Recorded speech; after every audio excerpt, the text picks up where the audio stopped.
Halo semuanya, di kesempatan kali ini kami dari kelompok 6 yang beranggotakan Nadia Prilini Maruso, Stanislaus Eri, Dorothea Stella, Kurniawan Irfan, dan Juani Luis Kause akan mempresentasikan tentang COVID-19. Selamat mendengarkan. Coronavirus merupakan virus RNA strain tunggal positif dan tidak bersegmen. Coronavirus tergolong ordo Nidovirales dan dari keluarga Coronaviridae.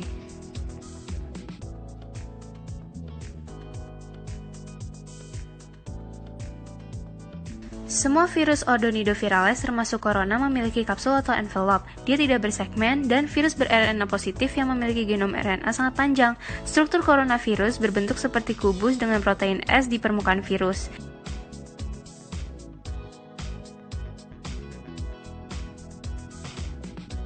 Protein S atau spike protein merupakan salah satu protein antigen utama dan struktur utama dalam penulisan gen.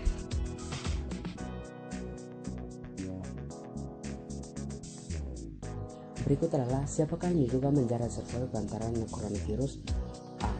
Coronavirus ini utamanya itu menginfeksi hewan, termasuk diantaranya kelelawar dan unta. Pada saat ini, orang menduga bahwa kelelawar merupakan reservoir pengantaran virus corona. Nah, sebelum terjadi wabah COVID-19, ada 6 jenis coronavirus yang dapat menginfeksi manusia. Teman-teman bisa dapat membacanya. Hasil analisis filogenetik menunjukkan bahwa COVID-19 masuk dalam subgenus yang sama dengan coronavirus yang menyebabkan wabah SARS pada tahun 2002-2004 silam di China.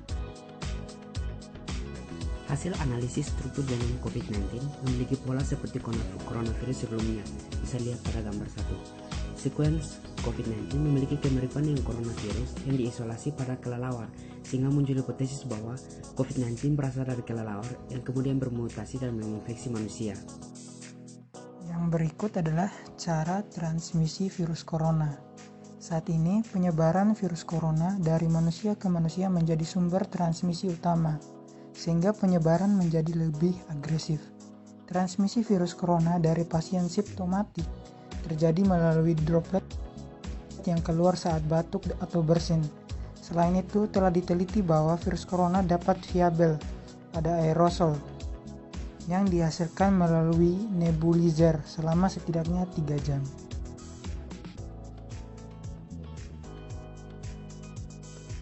Saya jelaskan apa itu reproductive number atau R0.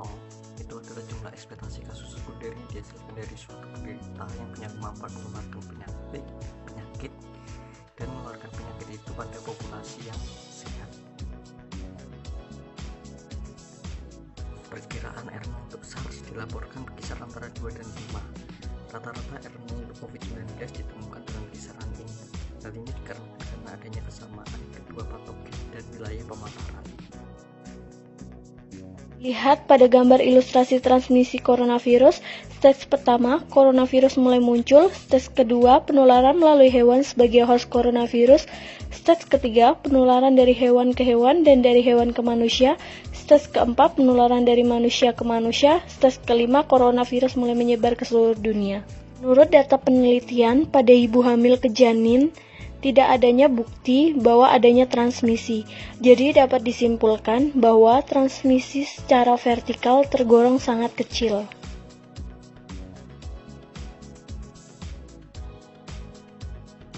Pada dasarnya, patogen manusia dapat bertahan di permukaan dan tetap menular pada suhu kamar hingga 9 hari. Virus apapun dapat hidup di permukaan yang terkontaminasi hingga 2 jam. Sementara itu, virus corona dapat bertahan antara 4-5 hari di berbagai benda sebagai berikut. Yang pertama adalah aluminium.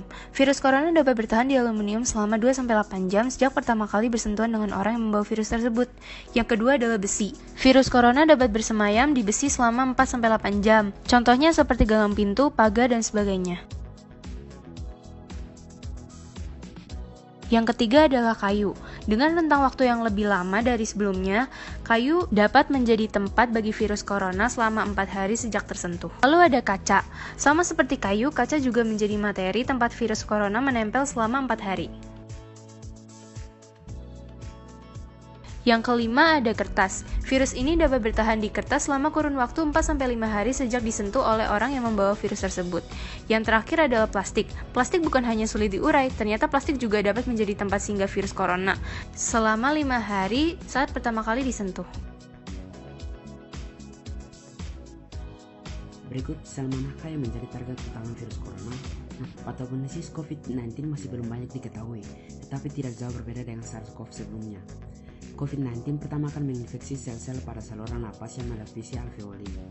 COVID lalu akan berikatan dengan reseptor-reseptor dan membuat jalan masuk ke dalam. Glikoprotein yang terdapat pada envelop spike virus akan berikatan dengan reseptor seluler berupa ACE2 pada COVID-19. Di dalam sel, COVID-19 melakukan duplikasi materi genetik dan mensintesis protein-protein yang dibutuhkan, kemudian membentuk varian baru yang muncul di permukaan sel.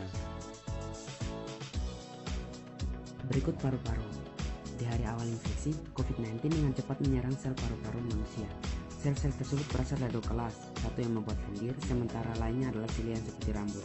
Penelitian mempelajari bahwa SARS senang untuk menginfeksi dan membunuh sel silia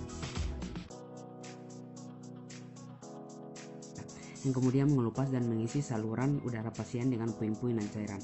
Mereka menduga hal yang sama terjadi pada COVID-19.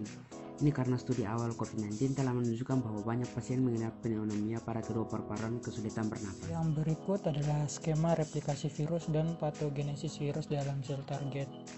Dapat dilihat pada skema bagian 1A, protein S virus berikatan dengan reseptornya, yaitu angiotensin converting enzyme 2 atau AC2.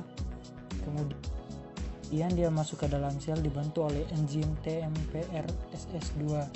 Nah, pada bagian B, virion melepaskan genom RNA, dan pada bagian C, beberapa RNA ditranslasikan menjadi 2 poliprotein dan protein struktural. Pada bagian D, beberapa dari protein virus bereplikasi untuk membuat lebih banyak RNA. Kemudian, glikoprotein pada selubung virus yang baru terbentuk masuk ke dalam membran retikulum endoplasma atau Golgi cell.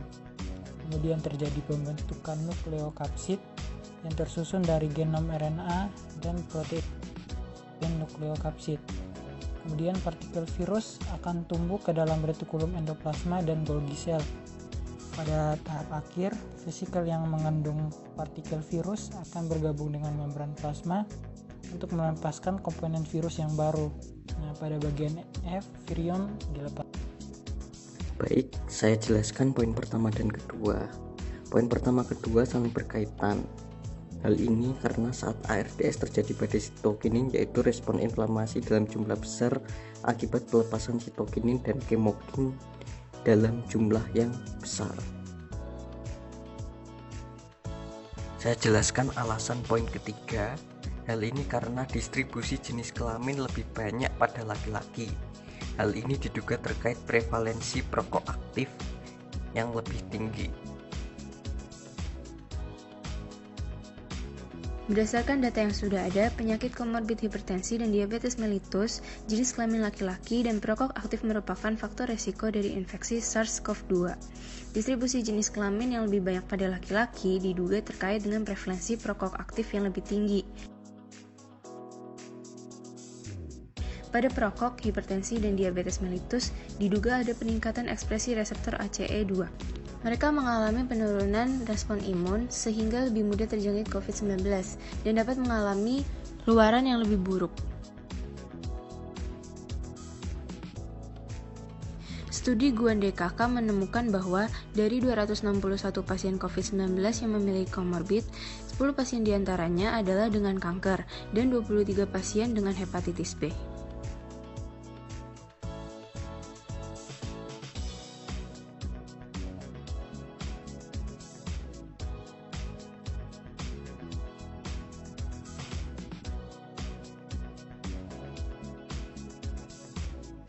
Terima kasih untuk semuanya yang sudah mendengar dan menyimak presentasi kami dari awal hingga akhir ini. Mohon maaf apabila ada penyampaian materi yang kurang jelas. Terima kasih atas perhatiannya. Kelompok 6 undur diri.